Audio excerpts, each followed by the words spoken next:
এটা কে মারছে? জানি না তো। তোরা দেখছিস কে মারছে? উপর থেকে পড়ছে মনে হয়।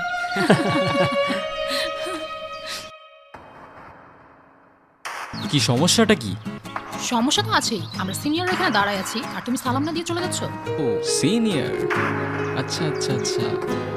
সরি, আমি আসলে এত সিনিয়র টিনিয়র মানি না। যে আমাকে রেসপেক্ট করে আমি তাকে রেসপেক্ট করি, আর যে করে না তাকে নো ওয়ে। ও দেখি বেয়াদবি করতেছে আবার। এই কান ধরে উঠবাস করো 100 বার। मैं तुम्हारे बाप का नौकर नहीं हूँ। এই অনেক হইছে, ও যা বলছে তার চুপচাপ কর। 100 বার গুনে গুনে কর, একটা জন্য বাদ না যায়। একটা বারও করবো না। লাস্ট ওয়ার্নিং দিচ্ছি, কানে ধরো। ধরবো না আমি, আজব তো। কেন না ধরলে কি করবা?